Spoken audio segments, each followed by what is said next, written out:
We're going to go to Ian Panel, who's in London with the latest on Syria. Ian, what can you tell us?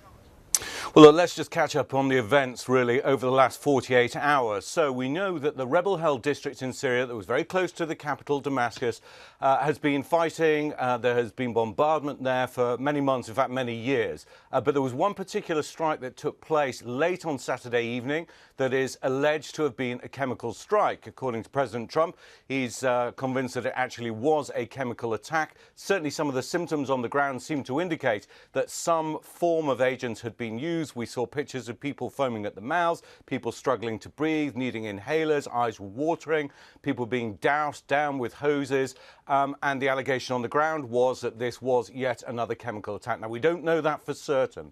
The only body that can ascertain whether or not that happened is the Organisation for the Prevention of Chemical Weapons, and they're not there on the ground. So different people are now arguing about what this was and what this wasn't. But key here is that President Trump said that there would be some consequence to this. We don't know what that will be. There are meetings going on. There are discussions taking place. Evidence is being discussed by intelligence and Pentagon officials.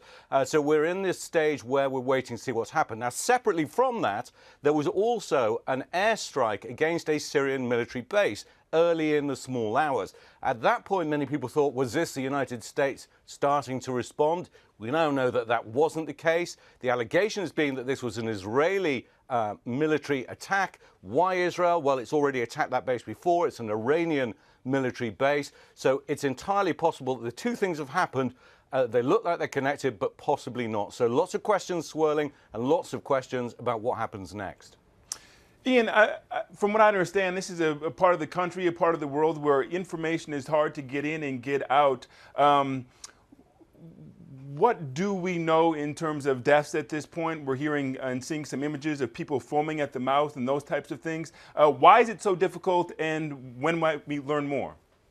Yeah, I mean, it's incredibly hard to verify anything that is happening, certainly in those kind of enclaves in Syria at the moment. It is, in effect, surrounded by hostile forces or hostile to the rebels who are there. So it means you can't get any independent assessors there. The International Red Crescent isn't there. There are no independent monitoring bodies. The UN isn't there. The OPCW isn't there. And so we have to rely on claim and counterclaim. And obviously we see these videos. Now, we're used to seeing that. And sometimes it's possible that people get out or you get eyewitness testimony. The timing works, the background works, that you're able to ascertain some more detail about exactly what happened. But it's very rare to be able to say, beyond a shadow of a doubt, exactly what happened. That has taken place before. For example, the attack 1 year ago on Khan Sheikhoun, which led to multiple US military missile strikes that were launched against this particular airbase from where the attack had been launched. But that is rare. So we have to rely on the testimony of people who are essentially party to the conflict. But there are medics on the ground, people who are not necessarily party to the conflict. They are just helping people. And it's those medics, it's those rescue workers who are the ones who are saying, look, this is what happened. In terms of numbers, people are saying dozens, but again, there is no accurate figure at this stage. It's very difficult if a place has been continually bombarded for someone to go around and tick a box and say, well, how many people died? You know, people aren't having proper burials. The conflict is underway. People are trying to flee. There's talk of an evacuation. So any kind of clinical, empirical assessment is incredibly hard. One more question for you, Ian. You mentioned the president's comment. What, if anything, could he do? And what has the U.S. done in the past?